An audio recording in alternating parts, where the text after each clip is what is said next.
শুরুতেই জানাবো শিরোনামগুলো। প্রেসিডেন্টস কাপে আজ তামিম ইকবালের মুখোমুখি নাজমুল শান্তর দল। আগামী বছরের নভেম্বরে 2 টেস্টের সিরিজ খেলতে আসবে পাকিস্তান।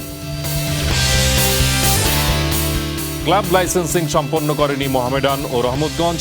লিগ বা ফেডারেশন কাপ জিতলে সুযোগ হারাবে এএফসির টুর্নামেন্ট খেলার।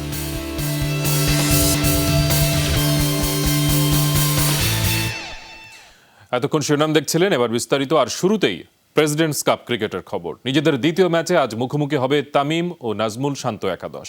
তার আগে প্রথম ম্যাচে জয় পাওয়া নাজমুল শান্তরা নিজেদের ভুল ত্রুটিগুলো শুধরে নিয়ে মাঠে নামতে প্রস্তুতি শেষ করেছে। অন্যদিকে প্রথম ম্যাচে মাত্র 103 রানে গুটিয়ে যাওয়ার ব্যর্থতা ঝেড়ে ফেলতে চান তামিম ইকবাল।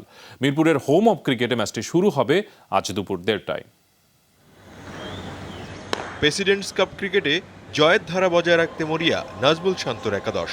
প্রথম ম্যাচের ভুল ত্রুটি শুধরে নিতে ব্যস্ত সময় কাটালেন তারা মিরপুরের হোম অব ক্রিকেটে। বৃহস্পতিবারে তামিম একাদশের বিপক্ষে ম্যাচটিতে নামের প্রতি সুবিচার করতে চান মুশফিক, সৌম্য, শান্তরা। লম্বা ব্যাটিং লাইন আপের সাথে তাসকিন, আলামিনদের নিয়ে বোলিং অ্যাটাক সাজিয়ে তামিম একাদশের জন্য নাজমুল একাদশের চ্যালেঞ্জ। হার্ড ম্যাচ হবে আসলে। আমাদের তামিম ভাইয়ের সঙ্গে খেলা, তামিম ভাইয়ের অনেক হার্ড সাইড, মুস্তাফিজ ভাই আছে, অনেক ভালো ভালো বলার আছে ওখানে।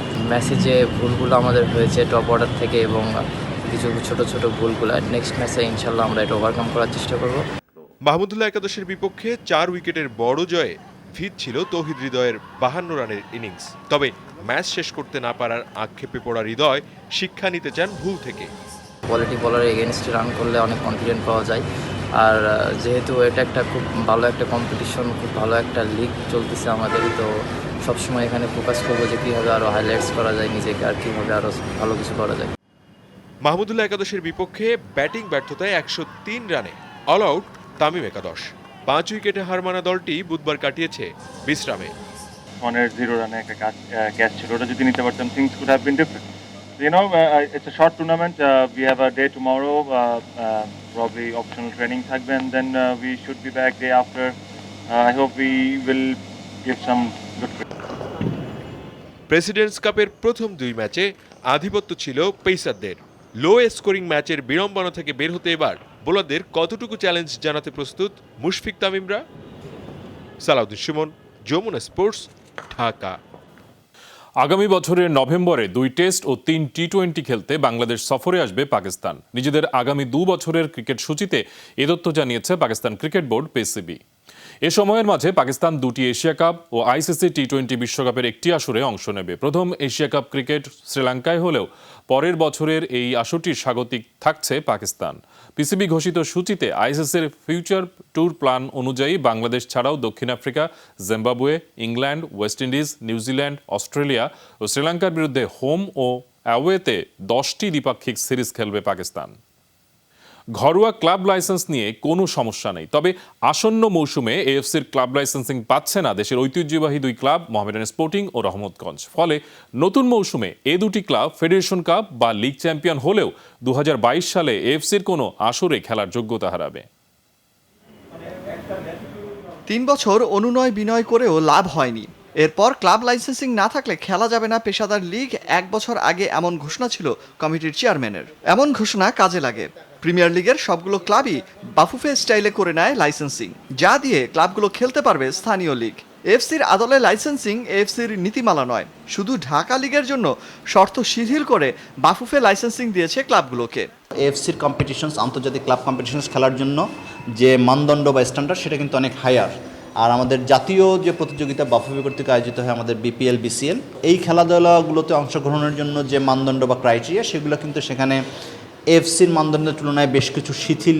এবারের মৌসুমের এফসির ক্লাব লাইসেন্সের জন্য আবেদন করেছিল 6টি ক্লাব। বসুন্ধরা কিংস, আবাহনী, শেখ রাসেল ও সাইফ স্পোর্টিং তা পেলেও বেশ কিছু গুরুত্বপূর্ণ তথ্য না থাকায় লাইসেন্সিং মেলেনি মোহামেডান আর রহমতগঞ্জের। যদিও ঐতিহ্যবাহী সাদা কালোদের দাবি এই বিষয়ে তারা অবগত নয়।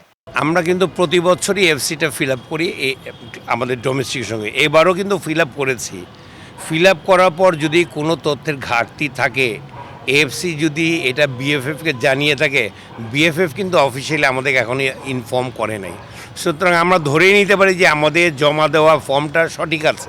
এফসির কঠোর অবস্থানের কারণে 2022 সালে তাদের কোনো আসরে বসুন্ধরা কিংস, আবাহনী, শেখ রাসেল ও সাইফ স্পোর্টিং এই 4 ক্লাব বাদে অন্য কোনো দল খেলতে পারবে না।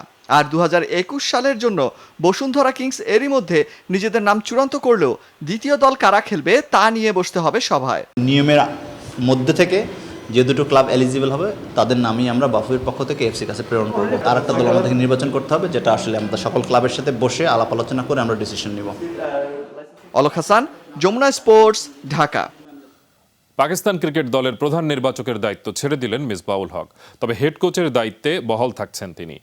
2019 সালের সেপ্টেম্বরে পাকিস্তানের হেড কোচ ও প্রধান নির্বাচকের দায়িত্ব গ্রহণ করেন মিসবাহ। বুধবার দুপুরে প্রধান নির্বাচকের পদ থেকে সরে দাঁড়ানোর ঘোষণা দিলেন তিনি। গেল জুলাইয়ে নতুন আইন পাশ করে পিসিবি, যেখানে এক ব্যক্তির 2 ভূমিকা পালন করতে পারার আইন বাতিল করে পাকিস্তান ক্রিকেট বোর্ড। মূলত তাতেই দায়িত্ব ছাড়তে হলো মিসবাহকে, যদিও দেশের বাইরের ব্যস্ত ক্রিকেট সূচি আর প্রধান নির্বাচকের দায়িত্ব বাড়তি চাপ তৈরি করায় এই সিদ্ধান্ত দাবি করেছেন মিসবাউল হক। বাংলাদেশের স্বাধীনতার 50 বছর পূর্তিতে স্বাধীনতা কাপ ফুটবলের এবারের আয়োজন হবে জাঁকজমকপূর্ণ। আর ফুটবলারদের পারিশ্রমিক নিয়ে বৃহস্পতিবার পেশাদার লিগের ক্লাবগুলোর সাথে বৈঠকে বসবে কমিটি। সে সভাতেই স্বাধীনতা কাপ আয়োজনের প্রাথমিক ধারণার কথা জানানো হতে পারে ক্লাবগুলোকে। এদিকে ফুটবলারদের পারিশ্রমিক 40 ভাগ বৃদ্ধির জন্য বাফুফের প্রস্তাব নিয়ে এরই মধ্যে ক্লাবগুলোর মাঝে মিশ্র প্রতিক্রিয়া দেখা দিয়েছে। নির্বাচনের রেশ কাটতে না কাটতেই ব্যস্ততা বেড়ে গেছে ফেডারেশনের। করোনা পরিস্থিতি সামলে খুব দ্রুতই যেখানে মাঠে ফুটবল ফেরানো মূল লক্ষ্য, তারই প্রেক্ষিতে বৃহস্পতিবার প্রথম পেশাদার লীগ কমিটির সভা ডাকা হয়েছে, যেখানে সিদ্ধান্ত আসতে যাচ্ছে বেশ কিছু গুরুত্বপূর্ণ বিষয়ে। যেটা আসলে মেইন ডিসকাশন পয়েন্ট আমাদের 2020-21 মৌসুমে বাংলাদেশ প্রিমিয়ার ফুটবল লিগের দলবদল তারিখটা কী হবে এবং সেই দলবদল সহ প্রফেশনাল ফুটবল লিগ সম্পর্কিত বিভিন্ন বিষয়ে আলাপ আলোচনা এবং ডিসিশন গ্রহণ। ফুটবলারদেরকে দেয়া আশ্বাসের ভিত্তিতে পারিশ্রমিক কত বাড়তে পারে তা এখনও চূড়ান্ত হয়নি। এ নিয়ে রয়েছে ক্লাবগুলোর মিশ্র প্রতিক্রিয়া। আমাদের সব ক্লাবের সক্ষমতা থাকতে হবে। শুধু 2-1টা ক্লাবের সক্ষমতা দেখলে কিন্তু এই 13টা টিম নিয়ে যে প্রিমিয়ার লিগ হয় এটা কিন্তু তা না। আমাদের বাস্তবমুখী হতে হবে এখানে। তবে মৌসুম শুরুর পাশাপাশি বাংলাদেশের 50তম স্বাধীনতা দিবসকে সামনে রেখে ব্যাপক পরিকল্পনা বাফুফের।